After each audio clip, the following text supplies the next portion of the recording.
The State of Gloucestershire, Opportunities in Housing for Disabled People and People with Mental Health Challenges, Education and Training Booklet. Part 1, Introduction. In 2021, Barnwood's Insights team carried out an Opportunities in Housing survey. We asked disabled people and people with mental health challenges living in Gloucestershire to tell us about their housing and their experiences of accessing different types of opportunity. Over 260 people from across the county responded to the survey.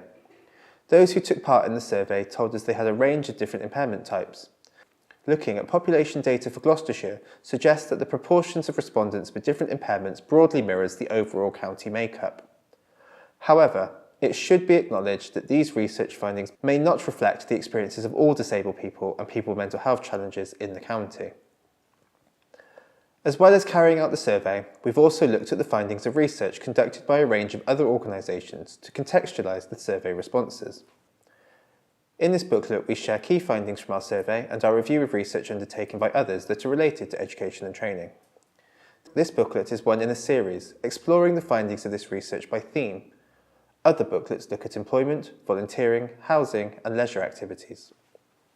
For more information about the methodology of the research, please contact Roz Warden, Head of Insights, on 01242 539 935 or at ros.warden@barnwoodtrust.org.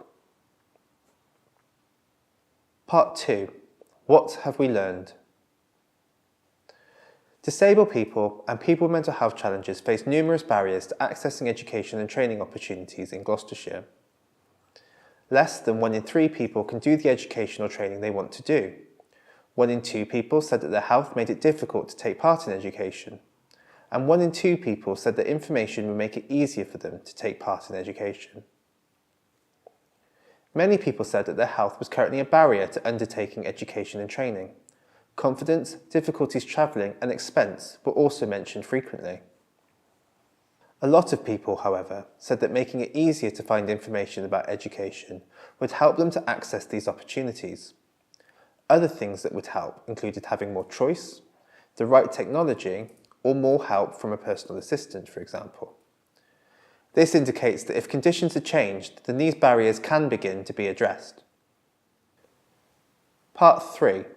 From insights to action.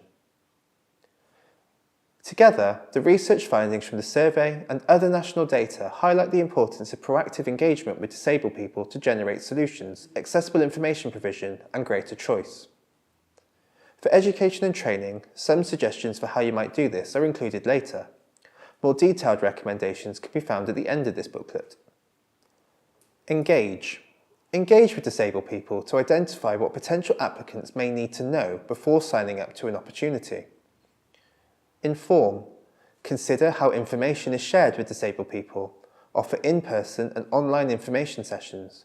Provide information about course materials, the accessibility of venues, and adjustments that are available. And choice.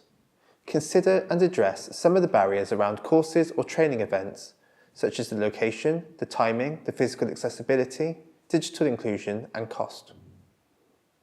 For a conversation about funding or initiatives to support your organisation to take forward actions from this research, please contact the Strategic Development Management Team via development@barnwoodtrust.org or on 01242 539 935. Part 4. Access to education and training opportunities. Our survey findings.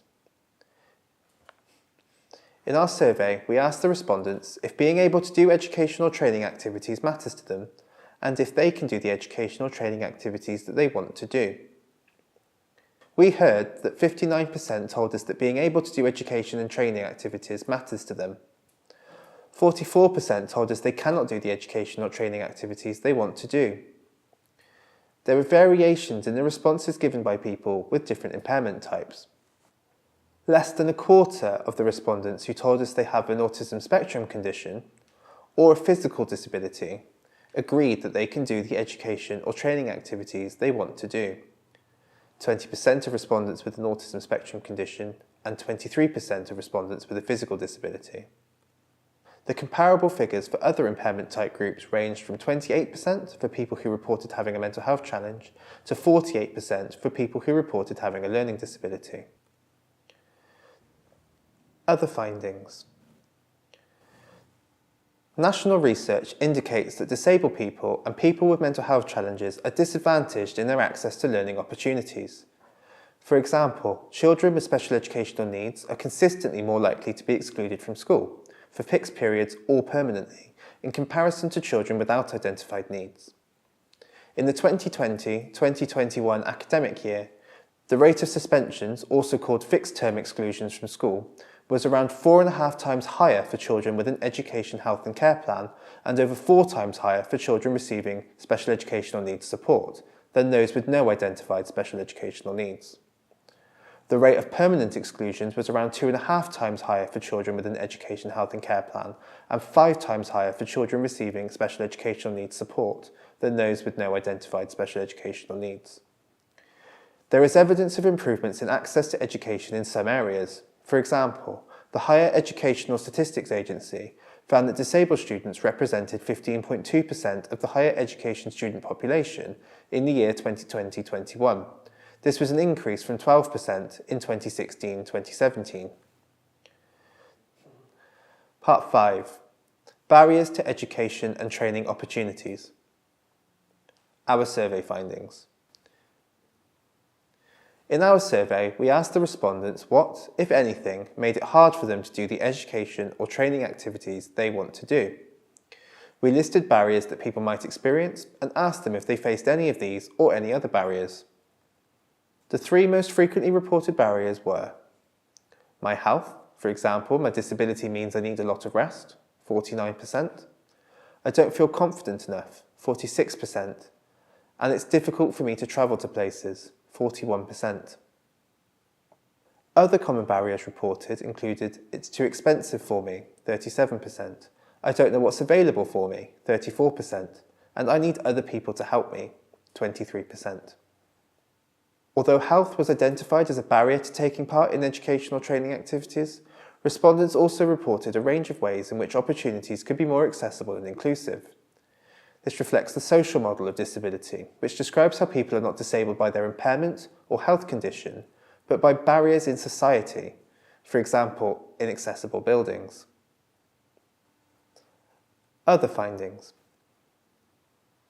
A study that investigated the barriers to accessing adult education in London identified a range of barriers people face. 2/5 of the individuals who participated in this research were disabled people. The barriers identified through the research included a feeling that the onus is on disabled people to advocate for themselves and educate others about their needs, a lack of willingness to make reasonable adjustments, a lack of willingness by institutions to provide information in a physical format rather than on the internet, and a lack of information about accessibility within course literature, significant additional costs associated with accessing education, including care costs, travel costs, and course fees, and being primarily reliant on social connections to find suitable and affordable courses. A House of Commons Education Select Committee inquiry into special educational needs and disabilities in 2019 identified a number of areas where there was evidence of barriers to educational access and outcomes, including unclear pathways and patchy opportunities for children and young people with special educational needs and disabilities, limiting low expectations of young people, pupils with special educational needs and disabilities facing a lack of choice and inclusivity at college, a reluctance amongst some colleges to run courses for students with special educational needs and disabilities, and post-16 options being determined by what the market is prepared to offer rather than by the needs of young people. Part 6. What else would help? Our survey findings. In our survey, we asked the respondents what, if anything, would most help them to take part in educational training. We used the term enablers. We provided a list of possible enablers and asked them to select the 3 that they would find most helpful. Being able to easily find information about what activities are available was the enabler selected by the greatest number of respondents, 45%. At least 1/5 of the respondents told us that they would find the following conditions most helpful. Lots of choices of activities they could do, 35%. Having the right technology, such as access to a phone, a tablet, a computer or the internet, 35%. Getting help when doing activities, for example through support from a personal assistant, 30%. Inclusive practices such as learning materials being in different formats, 24%. And having their own car or van to travel to activities, 20%. Other findings. Research indicates that the following conditions would improve the educational opportunities available to disabled people and people with mental health challenges. Establishing better links between education providers and employers. Giving greater consideration to the learning environment so that it is fully accessible to disabled people with a range of physical and non-physical needs.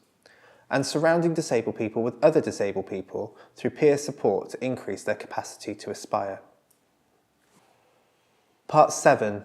Recommendations. The recommendations which follow offer an approach that organisations and providers can take to establish what changes may be most impactful for the disabled people and people with mental health challenges they seek to work with. This approach recognises that there is not a one-size-fits-all approach to ensuring greater choice and accessibility for disabled people and people with mental health challenges. If you would like to discuss any of the recommendations related to this research, please contact the Strategic Development Management Team via development@barnwoodtrust.org or on 01242 539 935. Recommendation 1. Proactively and directly engage with disabled people and people with mental health challenges to understand how to improve access to education and training opportunities.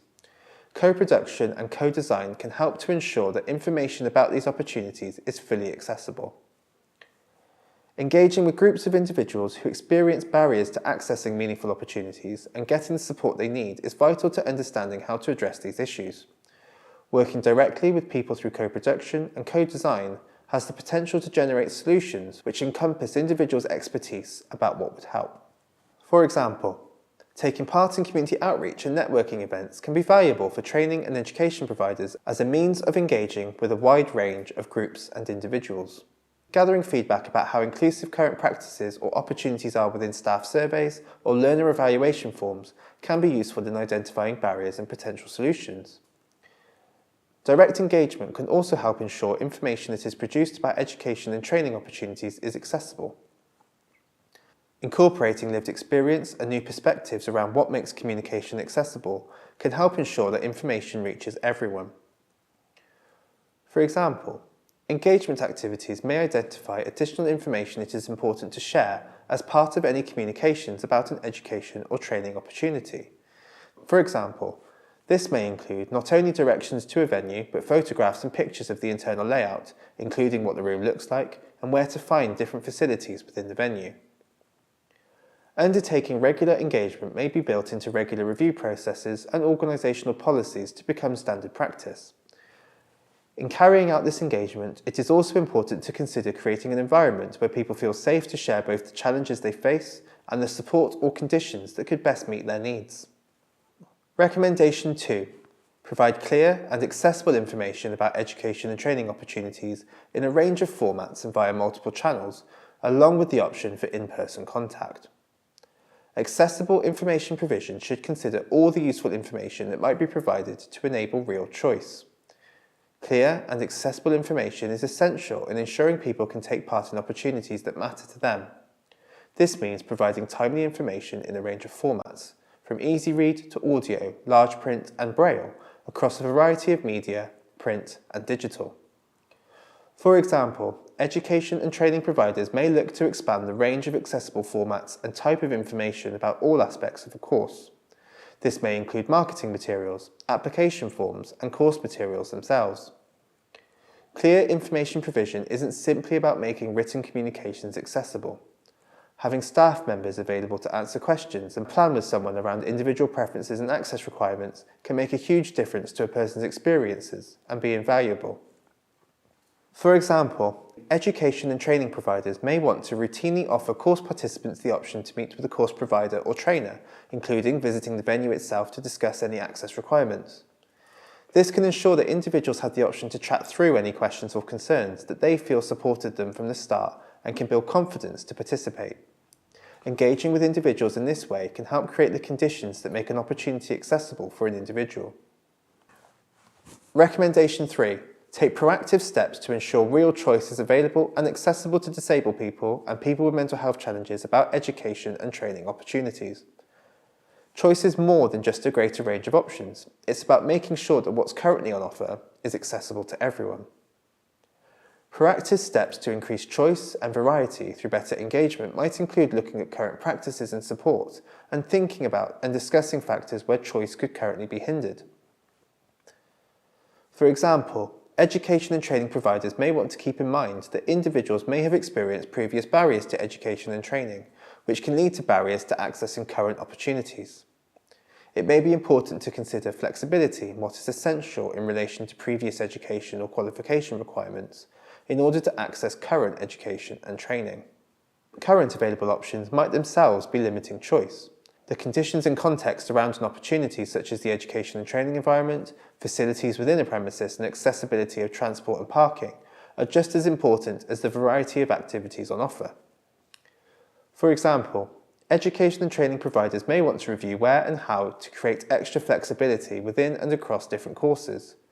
Offering courses and sessions in a range of locations and at different times with options for remote or distance learning may be supportive of a wider range of individuals taking part, including those who may require support from a personal assistant. Again, to summarise, the 3 key recommendations were: 1. Proactively and directly engage with disabled people and people with mental health challenges to understand how to improve access to education and training opportunities. Co-production and co-design can help to ensure that information about these opportunities is fully accessible. 2. Provide clear and accessible information about education and training opportunities in a range of formats and via multiple channels, along with the option for in-person contact. Accessible information provision should consider all the useful information that might be provided to enable real choice. And 3. Take proactive steps to ensure real choice is available and accessible to disabled people and people with mental health challenges about education and training opportunities. Choice is more than just a greater range of options. It's about making sure that what's currently on offer is accessible to everyone. Barnwood Trust would like to thank everyone who took part in this research and partner organisations who supported in developing and distributing the survey. For more information about this research, including copies in accessible formats, please contact Roz Warden on 01242 539 935 or at ros.warden@barnwoodtrust.org. To get involved in conversations about taking forward the recommendations of this research, please contact the Strategic Development Management Team via development@barnwoodtrust.org or on 01242 539 935.